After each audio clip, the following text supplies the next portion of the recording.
እሺ ሰላም ብያለሁ። እንዴት ናችሁ? ለማንኛውም ደህና ነኝ አልሐምዱሊላህ።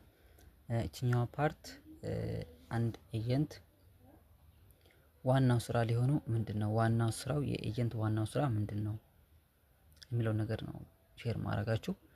ኤጀንት ስትሆኑ የምታደርጉት ነገር ግዴታ ማድረግ ያለባችሁ ደግሞ ግዴታ መስራት ያለባችሁ ነገሮች ናቸው እና እነዚህ ነገር እስካላደረጋችሁ ኤጀንትነታችሁን እየተጠቀማችሁበት ወይ ደግሞ እየሰራችሁበት አይደለም ማለት ነው። የመጀመሪያው ምንድነው? ያው እንደነገርኳችሁ አንድ ሰው ኤጀንት ሲሆን የሚከፈለው ኮሚሽን አይደለ? ኮሚሽን ነው። ምን አይነት ኮሚሽን? አንድ ልጅ አለ ማለትም እናንተ ለምሳሌ ፕላትፎርም ላይ ጊፍት ስትልኩ ማንኛውም አይነት ጊፍት ሲንቀሳቀስ 30% ተቆራጭ ነው። ከዛ ከሚቆረጠው ከ30% ነው ለእናንተ ኮሚሽን የሚከፈላችሁ አይደለ? ኮሚሽን የሚከፈላችሁ እናንተ ኤጀንት ስትሆኑ በእናንተ ስር ያሉ ልጆችን ኮይን በሚያንቀሳቅሱበት ሰዓት ጊፍት በሚላላኩበት ሰዓት በእያንዳንዱ ለእናንተ ኮሚሽን ይከፈላችኋል ማለት ነው። ልክ እዚህ ጋር እንዳሉት ማለት ነው። ኤጀንት ሌቭሎች አሉ። ልክ እንደዚህ ጋር እንዳሉት ለእናንተ ኮሚሽን በፐርሰንት ይከፈላችኋል። ኤጀንት ሌቭሎች 5 አሉ። 4%፣ 8%፣ 12%፣ 16% እስከ 20% ድረስ እነዚህ ድረስ አለ ማለት ነው። ኤጀንት ሌቭላችሁን የምታሳድጉበት መንገዶች ቀደም ብዬ የሰራሁት ፓርት አለች። ያቺን ቪዲዮ ማየት ነው እና እንደዚህ አድርጋችሁ ይከፈላችኋል። በኤጀንት ሌቭላችሁ አማካኝነት ኮሚሽን ይከፈላችኋል። ግን ምንድነው ለዚህ ሆስት ያስፈልጋችኋል ነው እዚህ ጋር እንዳረሱት የሚከፈላችሁ ምንድነው የእናንተ በእናንተ ስር ያሉ ልጆች በእናንተ አይዲ የተመዘገቡ ልጆች እነዚህ ኮይን ትራንዛክሽን በሚያደርጉ ሰዓት ኮሚሽን ነው የሚከፈላችሁ። በእያንዳንዱ ልክ እንደ ፕላትፎርሙ ነው የሚከፈላችሁና አፑ እንደሚወስደው እናንተም ትወስዳላችሁ ማለት ነው። ከነዚህ ኮይን ሲያንቀሳቅስ ለምሳሌ አንድ ሰው ኮይን ጊፍት ቢልክ 30%ን ፕላትፎርሙ ይወስዳል። ይሄ ልጅ እዚህ ከሆነ ያለው ከእናንተ ስር ከሆነ ያለው ኮይን ሲልክ ጊፍት ሲልክ ፕላትፎርሙ 30% ከሚቆርጠው እናንተም ትወስዳላችሁ ማለት ነው። በፐርሰንት ለእናንተ ይከፍላችኋል። 4% ዲ ላይ ከሆናችሁ፣ ሲ ላይ ከሆናችሁ 8%፣ ቢ ላይ ከሆናችሁ እዚህ ጋር 12%፣ 16%፣ 20% እያለ ይከፍላችኋል ማለት ነው። እና ዋናችሁ ስራ የሚሆነው ምንድነው? እናንተ ኤጀንት ስትሆኑ በስሮቻችሁ ሆስት ያስፈልጋችኋል፣ ቲም ያስፈልጋችኋል። ለዛ ምን ታደርጋላችሁ? ሆስት ካልያዛችሁ ምንም የሚከፈላችሁ ኮሚሽን የለም። ከየት ይመጣል? የለም። ስለዚህ ሆስት ግዴታ ያስፈልጋችኋል። አንደኛ ሆስት ለመያዝ ምንድነው የምታደርጉት? ላይቭ መግባት። ልክ ላይቭ ላይ መግባት ብቻ ላይቭ ኳሊቲያችሁን ጠብቃችሁ እንዴት ቫይራል ይወጣ የሚሉት ነገሮች አሉ። እሱን ተጠቅማችሁ ላይቭ ላይ መሆን ላይቭ ተጠቅማችሁ ሆስት ይይዛላችሁ። እዚህ ጋር አጭር ነገር ልበላችሁ።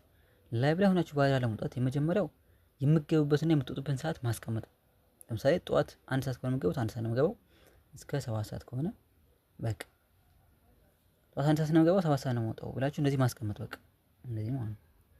ሁልጊዜ የእናንተ ሆስት አዲስ ሲመዘገቡ ምን ሰዓት ነው ላይ የምትገቡት ካላችሁ ግራ እንዳይገባችሁ። አንዴ ለምሳሌ ሁልጊዜ በዚህ ሰዓት የሚገባ ልጅ እና አንዴ ጠዋት ገብቶ 5 ሰዓት ወጣ፣ አንዱ ደግሞ ማታ ይገባል፣ ነገ ደግሞ ሲመቸው ደግሞ ለሊት ይገባል፣ ሲመቸው ደግሞ ከሰዓት ይገባል። እንዲህ ከሆነ ለማግኘትም በጣም ከባድ ነው የሚሆንባችሁ እና ማለትም ችግር የለውም ግን ሞር የተሻለ የሚሆነው የምትገቡበትን ሰዓት ቋሚ ማድረግ ነው። በቃ የምትወጡበትን ሰዓት ቋሚ ማድረግ ነው። ፓርቲም ስትከፍቱ እንደዛ ቋሚ ሰዓት አድርጉት። ላይቭን በተመለከተ ማለት ነው። ከዛ ውጪ ላይቭ ላይ ስትሆኑ ማስረዳት፣ ሁሉንም ሰዎች ማስረዳት፣ በሪስፔክት ማናገር፣ ፕላስም እንደዚህ ላኪ ቦክስም ምናምን በመጠቀም ቫይራል መውጣት ይቻላል። በቲም መስራት፣ ሰዎቹ መጋበዝ፣ ከሰዎች ጋር መግባባት፣ እንደዚህ ነገሮች አሉ። ሰዎች ጋር መግባባት፣ እንደዚህ ነገሮች አሉ። ሌላው ምንድነው? አንደኛው ላይቭ መጠቀም ነው፣ ሆስት የምትይዙት ማለት ነው። ሁለተኛው ሶሻል ሚዲያ መጠቀም ነው።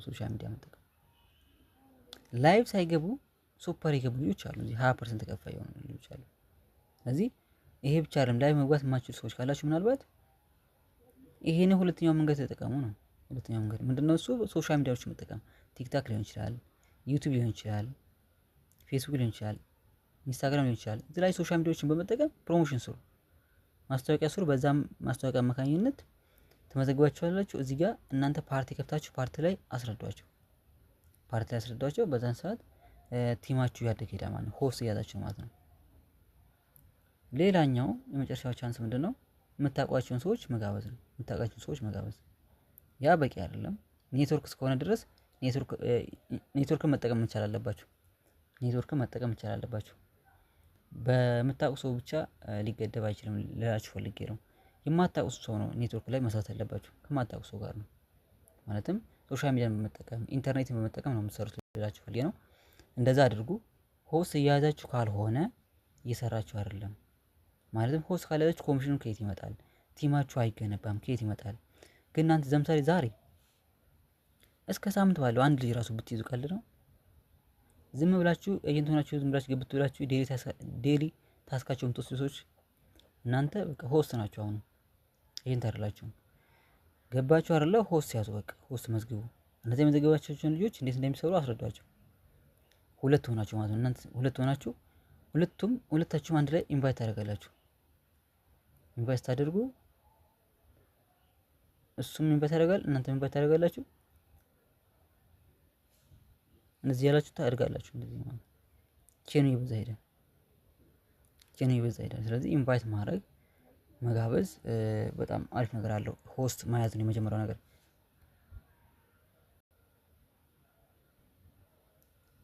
ሌላው ያው መሰረታዊ ነገር ምንድነው? ሆስት መያዝ ብቻ ሳይሆን የምትመዘግቧቸውን ልጆች ልክ ለምሳሌ ዛሬ አንድ ሰው ስትመዘግቡ ይሄን ልጅ አስረዱት። በቃ እንዲህ ነው የሚሰራው፣ ዛሬው ነው አስረዱት። እንዲህ ነው የሚሰራው ብላችሁ አስረዱታላችሁ። ከዛ እሱም ይሰራል ማለት ነው። እሱም ይሰራል። ሁለታችሁም አንድ ላይ ሰራላችሁ። ቲም ትገነባላችሁ። ኢንቫይት ታደርጋላችሁ። ታደርጋላችሁ። ምንድነው ልላችሁ የፈለገው? የመጀመሪያው ሆስት መያዝ ነው። ሁለተኛው ማስረዳት ወይ ደግሞ ማስቀጠል። እንዴት እንደሚሰራ ኃላፊነቱ እንዴት እንደሆነ ምን ሰርቶ ምን እንደሚያገኝ ምናምን ነገሩት። እና በኤጀንት መስመር ብቻ አይደለም። እሺ ላስታውሳችሁ የፈለገው ነገር አንዴ በኤጀንት መስመር ብቻ አይደለም ሜክ የሚደረገው። ኤጀንትም መሆን ሮኬቶች መሆን ኤሳይዶን የሚባል ነገር አለ። ላይቭ ሃውስ የሚባል ነገር አለ። ላይቭ ሃውስ እነዚህን በመጠቀም መስራት ይቻላል።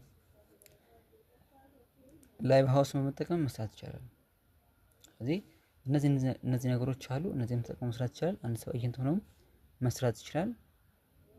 ምናልባት እነዚህ ላይቭ ሃውስ ሮኬቶች ኤሳይዶች የሚባሉት ታለንት ያላቸው ሰዎች ናቸው። ሞር እና ኮሜዲ ምናምን ተግባቢ የሆኑ ሰዎች ላይ በመጠቀም እንደሚሰሩት ናቸው እዛ ጋር መስራት የሚችሉት። እና እንደዚህ በማድረግ ነው መስራት የምትችሉት። እነዚህን እስካላደረጋችሁ ድረስ ሆስት የማትይዙ ከሆነ ቲም ማገነቡ ከሆነ ወፍ የለም ማለት ነው፣ ኮሚሽንም የለም ማለት ነው። ስለዚህ እንደዛ አድርጉ። ቢያንስ ቻሌንጅ አድርጉ ራሳችሁን። በቀን አንድ ሰው ኢንቫይት አድርጉ።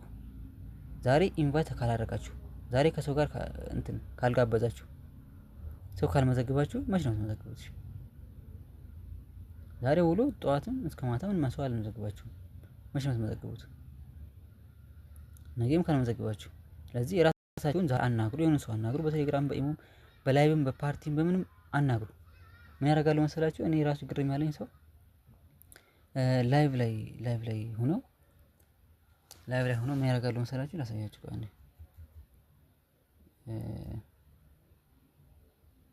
ይኸው እዚህ ጋር ይገባሉ።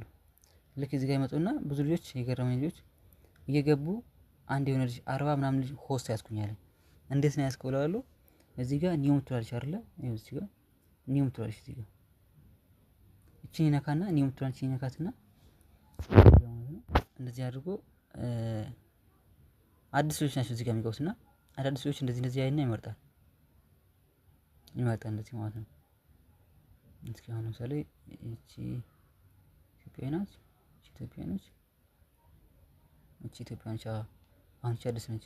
እንዴት ነካላችሁ ትገባላችሁ። ያው አዲስ ነች። ሰላም አዲስ ሰው ገብቶ ነበር። አያችሁ ግን እንደዚህ አይነት አዳዲስ ልጆች ስታዩ አይዳችሁ ፕሮፋይል ትሄዱና አይዲዋ ኦኬ ትንሽ ቆይቶ ብሏል። አሁን 60 ምናምን ደርሷል። አይዲው ማለት ነው 56 60 ምናምን ደርሷል። ብቻ እዚህ ጋር ታናግሯቸዋለሁ። ቴክስት ምናምን ታደርጋችሁ ታወራችኋለሁ። እዚህ ጋር ትገቡና ታስረዳላችሁ። እዚህ ማይክ ላይ ገብታችሁ ታስረዳላችሁ።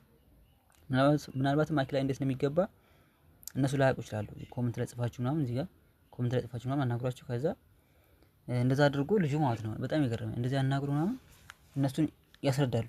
ምን ላግዝሽ ምናምን ብሎ አስረድቷት ምናምን ከዛ መጨረሻ ላይ ኦኬ እና ኤጀንት አለሽ ምናምን ሲላት የለኝም ምናምን መዝግብ እንደዚህ አድርጌ 40 ልጅ መዝግቤያለሁ አለኝ። 40 ምናምን መዝግቤያለሁ አለኝና በጣም ገረመኝ። እንደዚህ ያደረገው ብቻ በተለያዩ መንገዶች ሆስት ያዙ። በቀን ሆስት ማትይዙ ከሆነ ቲማችሁ የተገነባ አይደለም።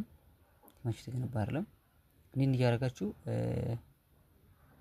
የተጠቀመ ልጆች አሉ ልላችሁ ፈልጌ ነው። ብቻ በተለያዩ መንገድ እዚህ ጋር ቫይራል ሞታችሁ እዚህ ጋር እንደነገርኳችሁ ቫይራልን በመጠቀም ይችላል። በተለያዩ መንገዶችን በመጠቀም መስራት ትችላላችሁ። ለዛ ነው መልካም መልካም ላለው ይበቃል። እንግዲህ አመሰግናለሁ።